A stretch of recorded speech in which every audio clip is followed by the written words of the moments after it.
Bismillahirrahmanirrahim. Assalamu alaikum. I am Professor Dr. Javed Iqbal FAROOQI, and you are watching my YouTube channel, Medicine Made Easy. Dear colleagues and PGs, we are starting a new series of discussions on adiposity. We shall start from understanding of adipose tissue. We'll have 3 lectures on adipose tissue, followed by adiposity, its different aspects, then obesity, and then we shall compare the adiposity and obesity.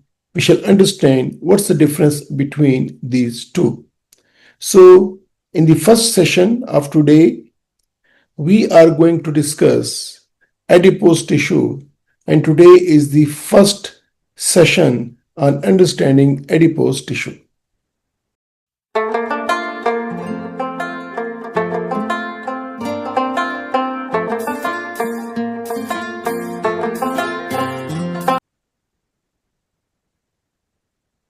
Bismillahirrahmanirrahim.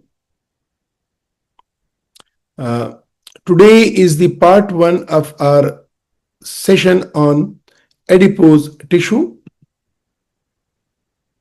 Today we shall cover what is adipose tissue, what are its types, where is it located in the body, how is it produced or formed, what are its functions. Then we shall understand what are the hormones which are produced by adipose tissue and their functions. Then how the adipose tissue is controlled.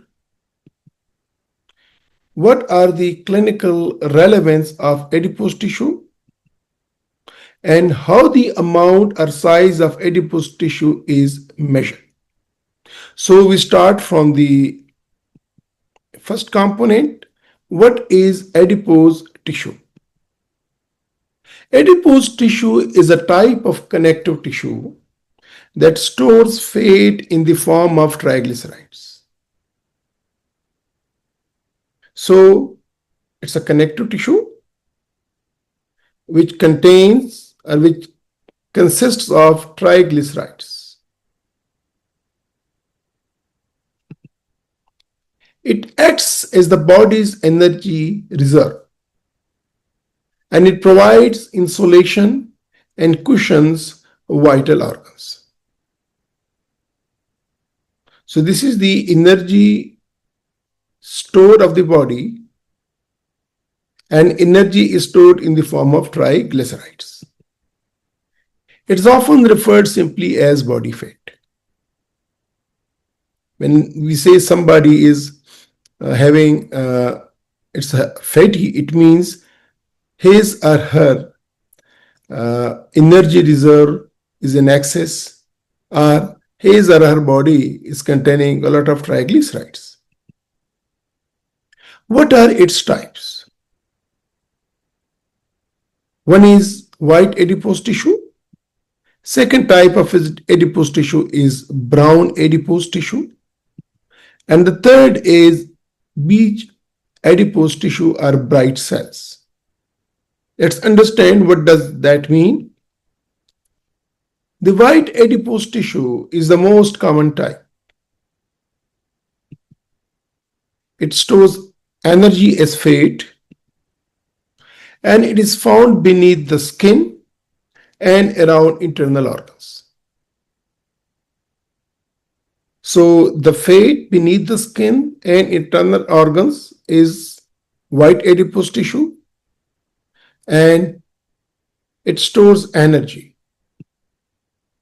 Then the brown adipose tissue, it contains more mitochondria. It means it contains the machinery where energy is produced. It burns fat to generate heat, and this process is called thermogenesis. And the brown adipose tissue is mostly found in infants, but also in adults in small amounts in the neck and the shoulders. Okay. Then the beach adipose tissue are the bright cells. These are intermediate between white and brown fat, and it can be activated especially by cold or exercise to function like brown fat. Then where the adipose tissue is located in the body? Another question. Adipose tissue is found in multiple areas like subcutaneous fat, which is located under the skin, we know that. Then visceral fat around internal organs like liver and kidneys and pancreas. Then breast tissue. And of course, the retroperitoneal and peritoneal fat.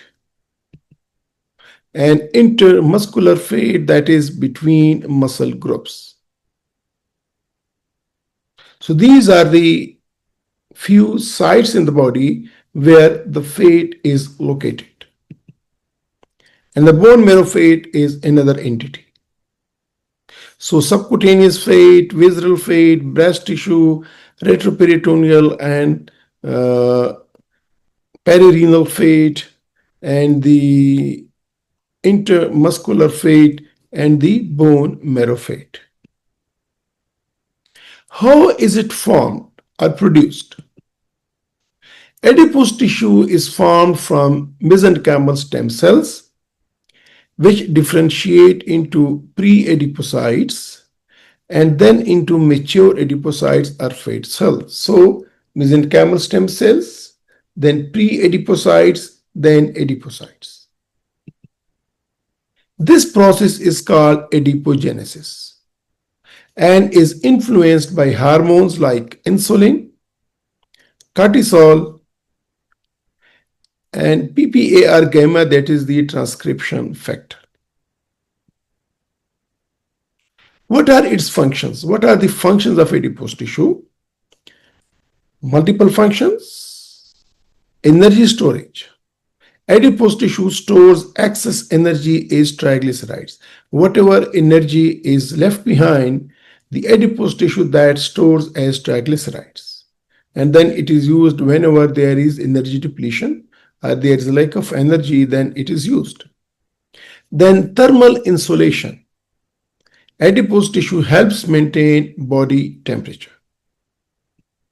Then the organ protection. Adipose tissue cushions organs from mechanical injury. Then endocrine functions. Adipose tissue secretes hormones and cytokines, adipokines, which are called adipokines. Then the metabolic regulation. It is involved in appetite control and insulin sensitivity. So what are the hormones and their functions of the adipose tissue? So the first hormone is that of leptin, produced by the adipose tissue, and the leptin regulates appetite and satiety, signals the brain about fat stores. So we feel satiety because of the leptin. When enough energy is stored, or when we take something and the energy reaches its maximum or that time maximum, and it is transferred into the adipocytes, then adipocytes secretes the hormones leptin, which signals the brain that now the fat stores have been replenished and you stop eating. Then adiponectin. It enhances insulin sensitivity and it has got anti-inflammatory effect. This is the second hormone. So the first hormone is leptin, then adiponectin. The third hormone produced by the adipose tissue is resistin, and this is linked to insulin resistance. Then TNF-alpha and IL-interleukin 6, these are inflammatory cytokines they are secreted, they are found in higher concentration in obesity, and they are linked to insulin resistance as well, just like resistin. And then the estrogens. Adipose tissue can convert androgens to estrogen, especially in obesity. So these are the different hormones, adipokines, which are produced by the adipose tissue and their functions. How is adipose tissue controlled in the body? Its amount, its activity. First is the neuroendocrine control through hypothalamus responding to leptin and ghrelin. Ghrelin is the hunger hormones, leptin is the satiety hormone. So the adipose tissue protection and its maintenance is under the neuroendocrine control through hypothalamus by these two hormones. Then the hormonal regulation. Insulin promotes fat storage. Glucagon and catecholamines promote lipolysis.